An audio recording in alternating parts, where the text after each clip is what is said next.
நம்ம மகிக்குட்டிக்கே birthday வரப்போகுதுங்க. So வந்து அதுக்காண்டி வந்து பாப்பாவுக்கு வந்து பர்த்டேக்காக ட்ரெஸ் எல்லாம் வாங்கலாம் அப்படின்னு சொல்லிட்டு இன்றைக்கி ஒரு குட்டியாக ஒரு ஷாப்பிங்காக வந்திருக்கோம்.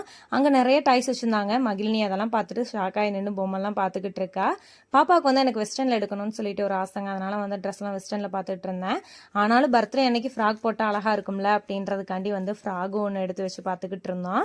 அம்மா அப்பாவுக்கு பாப்பாவோட பர்த்டே அன்னைக்கே வந்து வெட்டிங் டே வருதுங்க. ஸோ வந்து அப்பா வந்து அம்மாவுக்கு வந்து சர்ப்ரைஸ் பண்ணணும் அப்படின்றதுக்காண்டி வந்து ஒரு சாரீ வந்து எடுத்துகிட்டு வர சொல்லியிருந்தாங்க.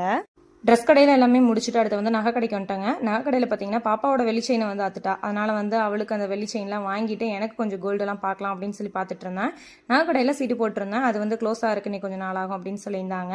அப்படியே வந்து எங்களோட இன்னொரு 2வது நாத்தனார் வீட்டுக்கு வந்தோம். கண்மணி குட்டிக்கு அந்த அன்னைக்கு பர்த்டே. ஸோ வந்து டீச்சர் அக்கா வீட்லேயே வந்து பர்த்டே செலிப்ரேஷன் வச்சிருக்கோம் அப்படின்னு சொல்லி எங்களையும் கூப்பிட்டுருந்தாங்க. நாங்களும் போனதுக்கப்புறம் தான் கேக் கட் பண்ணுறதுக்குலாம் ஸ்டார்ட் பண்ணியிருந்தாங்க. கேக் கட்டிங்லாம் பார்த்து முடிச்சுட்டு நாங்களும் அங்கே வந்து கிளம்பிட்டோம்.